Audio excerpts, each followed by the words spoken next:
Mesdames, Messieurs, je souhaite brièvement vous souhaiter la bienvenue. Je suis le médecin-chef des services Jean-François Gallet. Je suis directeur adjoint de l'école du Val-de-Grâce. Je laisserai le soin à Monsieur le Président de l'Académie de Marine de vous accueillir chacun en vos grades et qualités. Je salue nos hautes autorités civiles et militaires qui sont présentes dans la salle sans pouvoir toutes les citer nominativement, vous me le pardonnerez.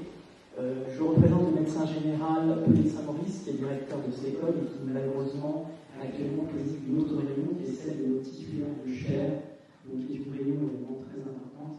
Et donc il m'a demandé, en tant que médecin de marine, de le représenter et de vous souhaiter la bienvenue ici, dans cet amphithéâtre qui s'appelle l'amphithéâtre Henri Rouvillois, qui était médecin général inspecteur, qui est un ancien directeur de l'école du Val-de-Grâce. Alors, en cette école, en 4 dates, 1611, nous fêtons cette année les 400 ans, exactement, de l'arrivée des religieuses bénédictines sur le site. C'est la première date. Au départ, il n'y avait pas cet ensemble conventuel, cette église et ce cloître que vous découvrirez peut-être à l'occasion de cet après-midi ou lors de vos prochaines visites sur le site. 1er avril 1645, un petit garçon qui s'appelle Louis, avec sa maman Anne, scelle une grosse médaille en or massif dans la première pierre de l'église abbatiale Notre-Dame du Val-de-Grâce. Ce petit garçon, il a 7 ans à l'époque, c'est le futur Louis XIV. Et Anne, c'est sa maman Anne d'Autriche, qui avait attendu, dit l'histoire, 23 ans pour avoir un fils, et a demandé à son époux Louis XIII, en remerciement à Dieu, de diriger ici, à cet endroit, un ensemble conventuel, un cloître et donc une église abbatiale. Cet ensemble vivra jusqu'à la Révolution, et c'est en 1796 que l'ensemble du site est transformé en hôpital militaire et en école d'instruction des médecins et des pharmaciens militaires. Et depuis cette date, c'est-à-dire depuis un peu plus de 225 ans, l'école du Val-de-Grâce, qui a eu différentes appellations, est implantée ici avec un hôpital d'instruction des armées qui a fermé assez récemment à l'été 2016. Et le site a conservé donc depuis et même renforcé sa vocation d'enseignement de l'ensemble des personnels, des 30 métiers que nous formons au sein du service de santé des armées. Donc ça dépasse les seuls médecins et infirmiers, puisqu'il existe de nombreux autres métiers que nous formons au moins en partie ici, qu'il s'agisse de la formation initiale, de la formation continue ou de la préparation opérationnelle. Alors, vous montez au sein de votre noble académie, alors peut-être pas dans la section qui est présente aujourd'hui, mais dans la section médecine. Son président, si je ne m'abuse, est le médecin général des armées de Saint-Julien, éminent médecin et chirurgien de marine, mais il est également, vous le savez peut-être, ancien directeur de cette école. Voilà. Tout ça pour faire le lien avec ma modeste personne, puisque j'ai l'honneur depuis maintenant plus de 30 ans de servir en soutien à la Marine nationale en tant que médecin de marine. J'ai eu l'honneur et la chance de servir sur divers bâtiments de combat opérationnel et de naviguer pendant 13 ans de ma carrière. Aussi, je suis particulièrement heureux de vous accueillir dans cette école qui continue à former les médecins de marine, les infirmiers de marine, ainsi que l'ensemble de l'environnement, du soutien médical à la mer. Et on voit tous les jours, l'actualité nous le rappelle, l'importance effectivement du droit de la mer, mais également de la santé en mer. Et j'espère que vos débats et vos travaux de cet après-midi seront tous très enrichissants et fructueux. Je vous redis à quel point nous sommes honorés et heureux de vous accueillir en nos murs. Ces murs sont aussi un petit peu les vôtres.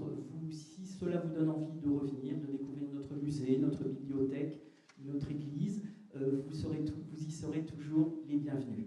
Bon après-midi et je vous souhaite un bon travail et des débats très enrichissants.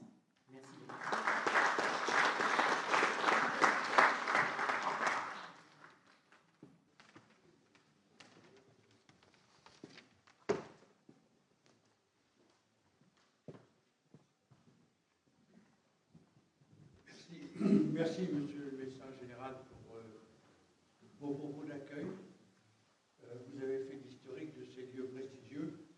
Je compléterai seulement en disant que Anne-Autriche, c'est naturellement Louis XIV, que Louis XIV, c'est Colbert, et que Colbert, c'est la marine. Donc, mais je ne vais pas aller plus loin dans l'historique, puisque nous sortirions du sujet. Alors, nous sommes là pour parler aujourd'hui de la dynamique européenne pour la mer, avec la participation des personnalités qui sont à la tribune, M. Pascal Nani, Mme Chabot, députée européenne, M. Jean-Philippe Giuliani, que tout le monde connaît, M. François Lambert, directeur de cabinet de la ministre de la Mer, et Mme Ilka Yakova, c'est bien ça, Madame, et de la DG Marais, la Commission européenne, et M. Cédric Guillot, qui représente Aropa. Alors, c'est aussi, comme je l'ai indiqué là, l'une des rencontres que l'Académie de Marine organise à l'occasion de son centenaire, ou plutôt du centenaire de sa renaissance, puisqu'elle renaquit en octobre 1921, qui sera exactement le 28 octobre, ce qui nous a donné l'occasion, le 28 octobre dernier, donc il y a quelques jours, d'organiser une manifestation à la Sorbonne pour fêter et célébrer cet anniversaire. Alors, nous avons, au cours de l'année de commémoration, nous avons organisé des rencontres, nous appelons des rencontres, c'est-à-dire des conférences hors les murs de l'école militaire qui nous accueille d'habitude pour ce type de conférences.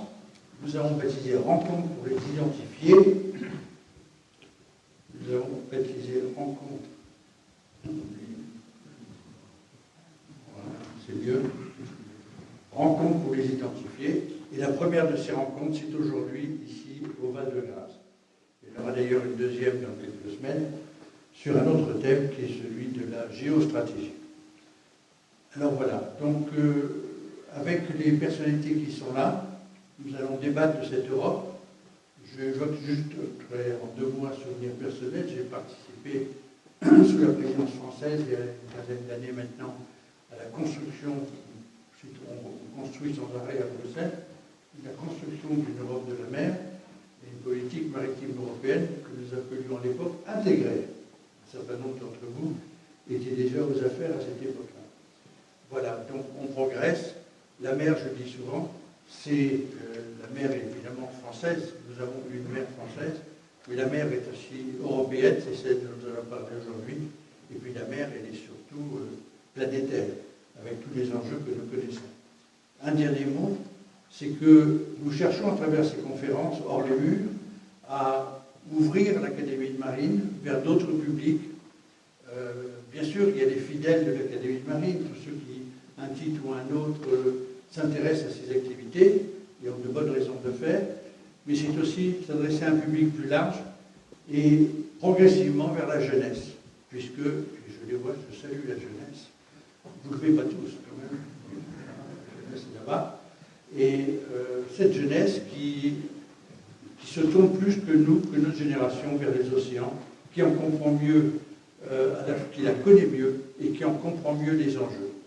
Voilà, je vais m'arrêter là. Je vais passer la parole à Jean-Louis Fillon, qui est le président de la section droit économie chargé d'organisation de cette rencontre et qui a inscrit ça dans le sillage de l'initiative prise par son prédécesseur, Édouard Berlet, que je remercie. Merci à vous.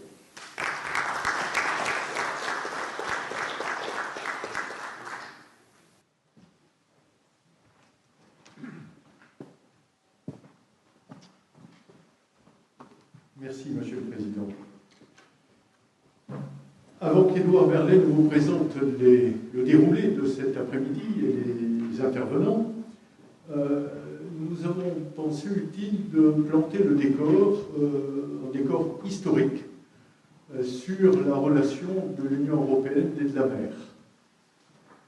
C'est une relation qui n'est pas évidente car les traités fondateurs, le traité de Rome, ne parle pas de la mer. Il a fallu un certain nombre d'événements, 3 facteurs déclenchants, pour que s'amorce, naisse une Europe maritime. Le premier de ces 3 facteurs, c'est l'élargissement progressif de la communauté européenne à partir de 1973 à des États pourvus de littoraux importants. Je pense en particulier au Royaume-Uni, et vous savez ce qu'il en est advenu. Deuxième facteur, c'est l'adoption par les Nations Unies de la Convention sur le droit de la mer à Montego Bay en 1982, parce que, comme vous le savez, cette convention a doté les États côtiers d'espaces maritimes conséquents, puisqu'ils ont 200 nautiques de profondeur, et l'Europe s'est trouvée, en quelque sorte, à la tête d'un espace maritime considérable, et il a fallu en tenir compte dans les attributions de la communauté. Troisième facteur, peut-être très important, et qui est un facteur encore très présent, c'est la raréfaction des stocks halieutiques, qui a conduit à faire de la pêche une politique commune, autonome. Et le traité de Lisbonne a attribué à l'Union la compétence exclusive pour mettre en œuvre cette politique de la pêche. Voilà pour le socle fondateur. La politique maritime de l'Union a évolué en raison principalement de deux autres facteurs. Le premier, c'est le rôle clé des questions environnementales. Ça a commencé dans les années 80 avec la série de catastrophes maritimes et l'évolution gigantesque que nous avons tous en mémoire. Et de ce fait, la question de la sécurité maritime est devenue un enjeu majeur pour les nations européennes. À ce titre, l'Union européenne a reçu du traité de Maastricht en 1992 compétence pour la sécurité maritime. Mais c'est surtout la catastrophe de l'Erika en 1999 qui a donné à l'Union européenne des responsabilités, ou qui a donné l'occasion à l'Union européenne de prendre des responsabilités accrues, comme en témoignent les 3 paquets Erika que chacun a en mémoire. Et l'Union européenne s'est trouvée impliquée dans une sorte de partenariat avec l'Organisation maritime internationale pour mettre en place une sécurité maritime toujours plus exigeante. Deuxième facteur, c'est la promotion de la politique maritime intégrée. Le président vient d'y faire allusion, parce qu'à partir des années 2000-2005, on est réalisé que toutes les questions ayant trait à la mer sont interdépendantes, en quelque sorte transverses et devant être coordonnées. Plusieurs domaines interviennent. La croissance bleue, la connaissance scientifique, la planification d'espaces maritimes, dont on reparlera certainement, la surveillance maritime intégrée, et le lancement des stratégies de bassin entre les pays riverains. La stratégie maritime donne maintenant lieu, depuis 2014, à une stratégie dédiée qui englobe aussi les questions de sûreté maritime, incluant la lutte contre la criminalité. Ainsi, on voit, à défaut d'une compétence juridique générale en matière maritime, l'Europe dispose désormais d'un cadre stratégique commun, dans lequel des axes d'action sont clairement identifiés. Elle bénéficie d'une source de financement, et non des moindres, avec le FEAMP, le Fonds européen pour les affaires maritimes et la pêche, et s'appuie aussi, ils en sont le droit opérationnel, sur 3 agences spécialisées dans le domaine maritime: l'agence Frontex, l'agence européenne pour la sécurité maritime et l'agence pour le contrôle des pêches. Mais il y a aussi des organisations ponctuelles à vocation opérationnelle. Tout le monde a en mémoire la mission militaire Atalante qui a été déployée pour lutter contre la piraterie dans le golfe d'Aden et dans la Corne de l'Afrique plus précisément. On voit donc au terme de ce bref historique que les raisons sont multiples pour que l'Europe ait pris une dimension maritime chaque jour plus importante. Il faut donc passer en revue ces différents thèmes. C'est ce que nous allons faire maintenant. Et je passe la parole à Édouard Berlet, qui va vous présenter ces différents thèmes et les intervenants. Merci.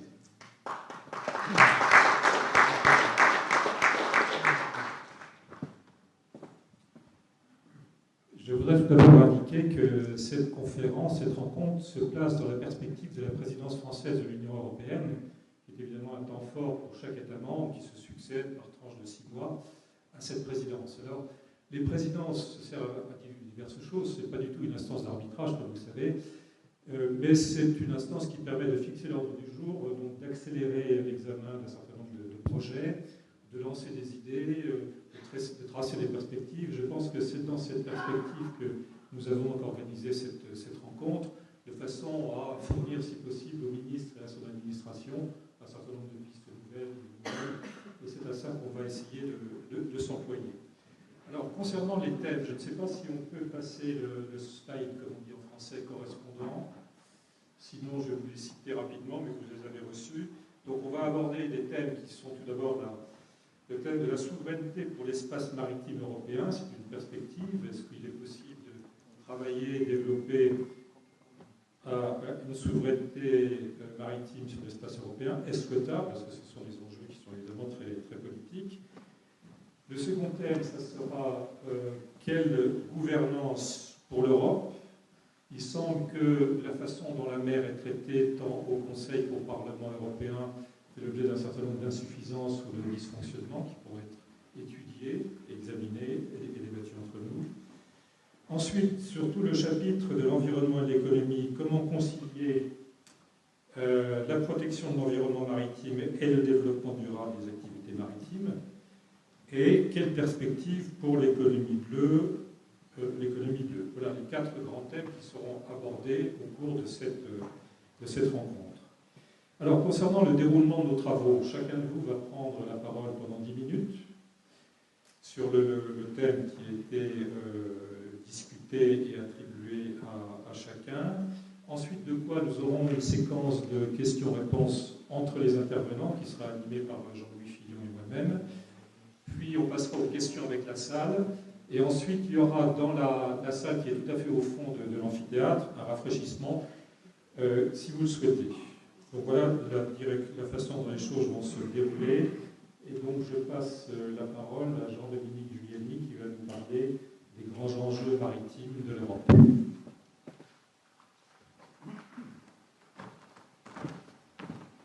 J'ai appris d'une longue période de travail au Sénat qu'il y a des heures où il vaut mieux parler debout pour éviter d'endormir l'auditoire, donc en s'endormant soi-même. Donc vous me permettrez de parler debout. Maritimisation, tensions géopolitiques, militarisation, recherche, environnement, c'est pas à vous que je vais dire que les décennies qui viennent seront celles de l'océan mondial. Ma conviction, c'est que, en levant les yeux vers le grand large, l'Europe peut trouver sa vraie place dans le concert international, place qu'elle cherche toujours. Son histoire y porte, ses intérêts y incitent, notamment ses intérêts économiques et de croissance, mais la situation internationale, à mon sens, l'exige. Pour ça, il lui faut retrouver le goût de la mer, prendre conscience de sa dimension maritime, pour répondre très concrètement aux enjeux dont vous avez déjà levé le thème sur quelques-uns. Ce seront les 3 parties. Retrouver le goût de la mer. En fait, l'Europe, c'est l'inventeur de la mondialisation depuis le XVe siècle. Mondialisation par la mer, à partir d'aventures, pour des causes religieuses, d'évangélisation, qui ont suscité des inventions, cartographie, instruments, etc., construction navale, et surtout beaucoup de découvertes. On peut faire le tour de la planète en passant devant des caps qui portent tous des noms d'explorateurs européens. Et comme vous l'évoquiez, cette mondialisation par la mer, qui a commencé avec le Portugal, l'Espagne,